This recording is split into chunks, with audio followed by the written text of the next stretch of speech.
do you destroy a people? You take away their culture. And how is that done? You must take their language, their history, their very identity. How would you do that? I pressed my lips together, then looked up at her. You ban their books. End quote. This is a quote from Words on Fire by Jennifer A. Nielsen. This was the first quote that came to my mind this morning as I prepared myself to share today's matter with you. What caused this quote to resurface in my head was an article that I read yesterday morning in the New York Times by Dana Goldstein. The article was titled, How Politics is Changing the Way History is Taught. Although I think a better title for Dana's article is How Politics is Attempting to Change the Way That History Exists. There have been decades, let alone centuries, of cries that have presented themselves to the American consciousness with the insight that America much prefers their history teachers to be revisionists in their professional concentrations. And their goal is to revise whichever history lies within the bloodline of those they are trying to oppress, the facts that they are trying to suppress, and the white supremacy that they are trying to progress. Well, Dana's article is a current day synopsis that revisionists have once again taken hold of America's historical steering wheel. And many who have seemed like allies to the oppressed communities that suffer at the hands of this revisionist history, although they are not driving the bus, have willingly gone along for the ride. They have made the decision to participate with quiet complicity instead of loud and costly rebellion. Allies have simply become people who will continuously shout the price of pain and suffering of those they are allied with, but will step out of the line when it is time to pay the price. The teaching of history in the American school system has always been a problem, but for a different reason of yesteryear than it is today. Revisionist history was participated in during our former years to run from the ghost of our dark past. But now it has become the Ouija board America is using to summon the spirit of its ancestors from that dark past to shape its future. You ask who is at the core of this revisionist movement? No other than the Trump administration and all of those that glory in this Trump era. And even the biggest Democratic voting base in the country, Gavin Newsom's California. Dana writes this to explain this very point. In the Trump era, history and civics education are under a microscope. Several major curriculum publishers have withdrawn products from the market, while others have found that teachers are shying away from lessons that were once uncontroversial on topics as basic as constitutional limits on executive power.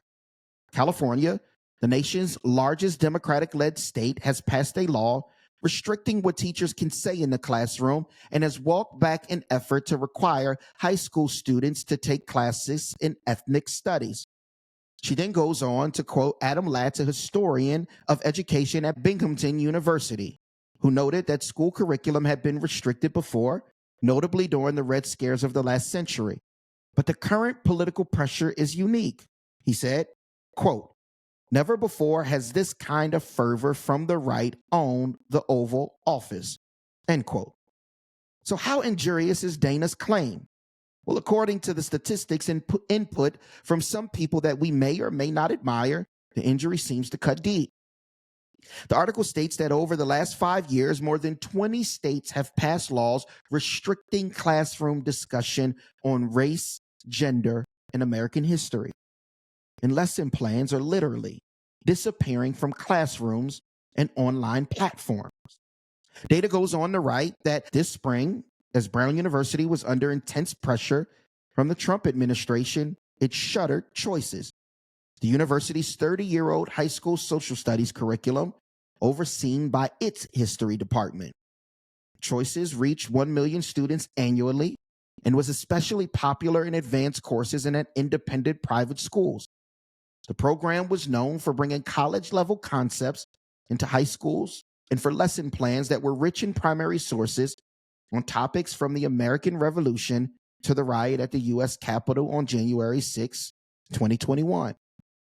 She also points out that a statement on the Anti-Defamation League's website says that the group is choosing to focus its educational resources on anti-Semitism, the Holocaust, and Jewish identity. The site quotes, "While we are no longer hosting many of our broader anti-bias resources, we remain deeply committed to fostering inclusive school communities," end quote. Last year, the ADL phased out a 40-year-old program for schools called a World of Difference Institute, which sought to actively challenge prejudice, stereotyping, and all other forms of discrimination. So, Van, yes, you, Mr. Jones, I guess you can take that blue square off now because Israel no longer stands in solidarity with your people. Or you can just lead us to the truth that the only reason you stand for Israel is because you are a bought Negro and love the feel of the pat on that head and the sound of an attaboy. I digress. Dana also states that social study teachers typically receive much less training from their school districts than teachers of English and math, the subjects that are covered by state tests. As a result, some teachers may have had little guidance on how to tackle controversial topics. Further complicating matters, many teachers work in states that have adopted broadly written laws that limit what can be said in the classroom. She states this while in conversation with Dr. Humphreys, the chief education officer at iCivics. And Dr. Humphreys states the concern is that teachers will avoid certain topics altogether or just revert to boring pedagogy, like reading the textbook the district approved. That is not a good way to teach. The kids deserve better than that, and our democracy deserves better, end quote. Our kids do deserve better, and our democracy does deserve better. But if we aren't going to get it from our pubescent authoritarian government, then where should we get it from? Here's the answer you've been waiting for. We have to begin to teach proper history, true history, non-revisionist history, in our very own community hubs. Our community hubs can be our living rooms, our dining room tables, our community centers, or community parks. For me, it's the Black church. The Black church must once again become a hub for not only Black history, which shapes American history, but American history, which has tragically shaped Black history. Before I get to how we can do it, first let me tell you why we should do it. Drum roll, please. Simply because it's biblical. We see this in Psalm 78. Take a look with me. Psalm 78, 1-4 teaches us that our history as a people of God is a valuable weapon that cannot be concealed in our fight against evil. The only thing that can kill a lie is the truth. The only thing that can conquer evil is not good, but God.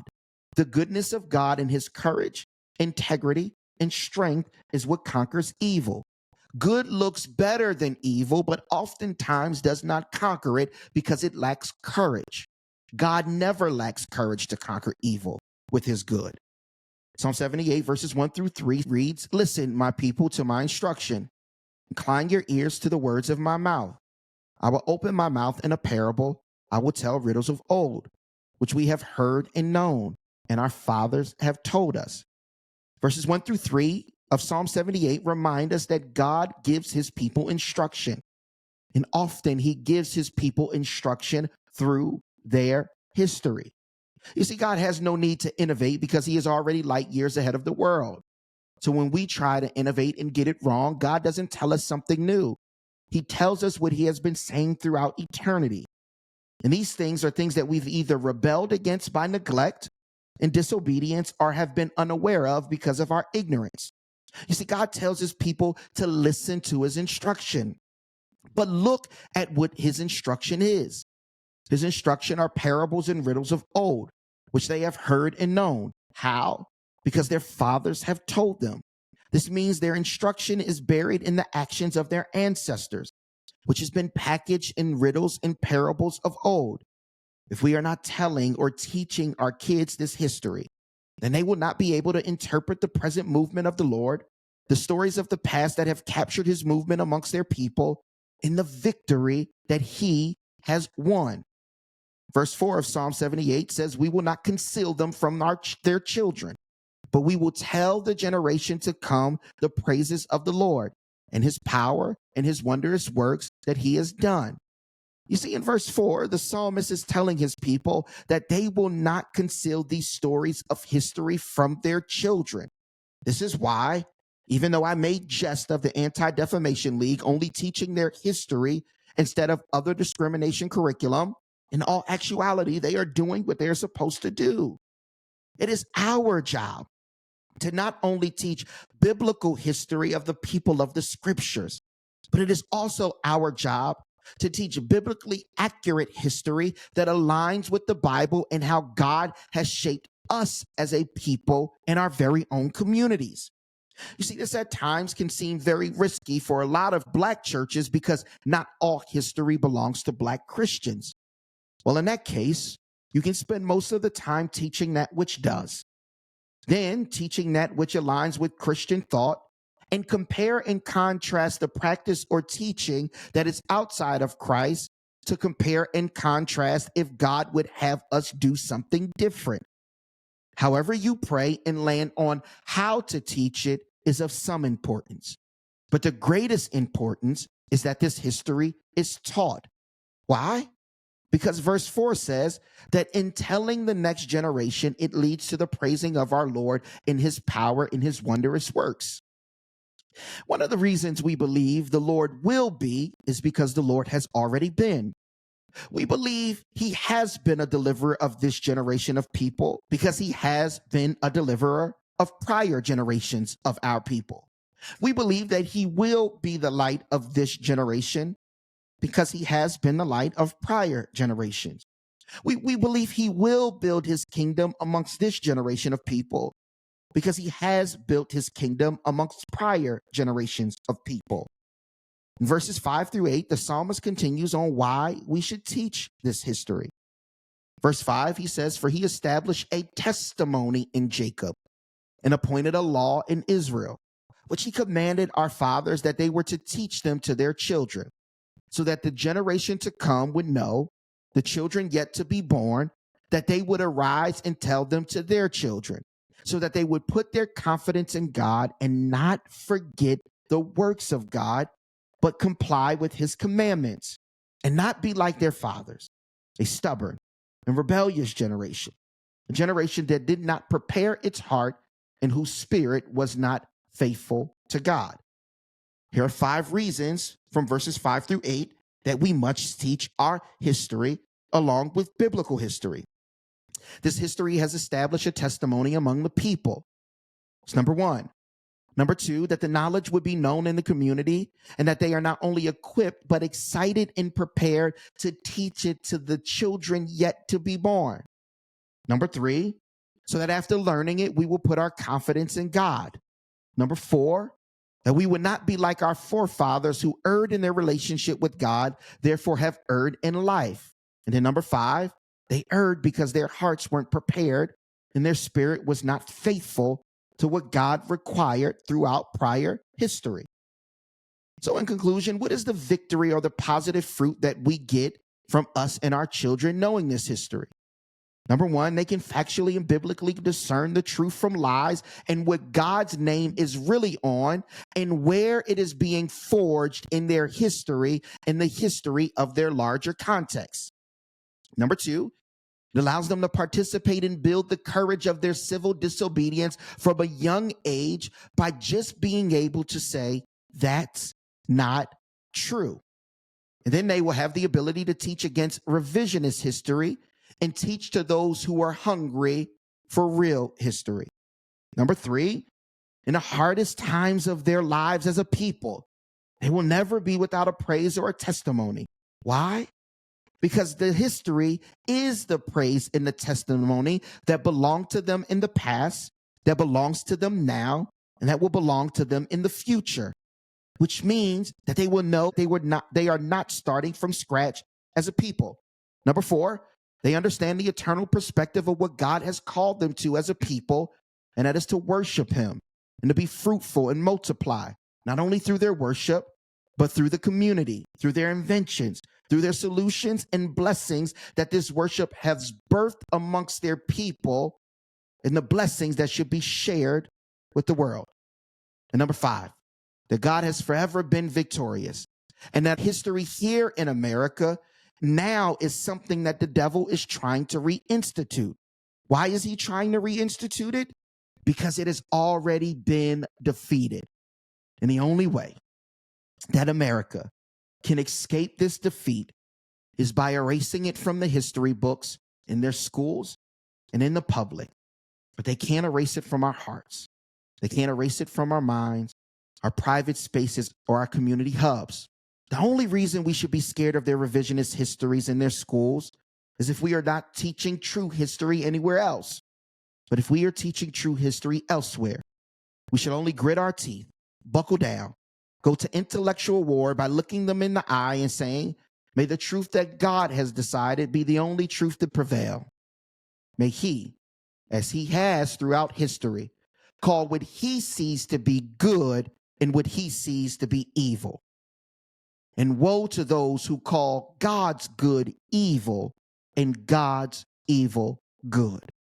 We are not afraid of revisionist history because God always ends up on the side of real and true history as a redeemer and a deliverer.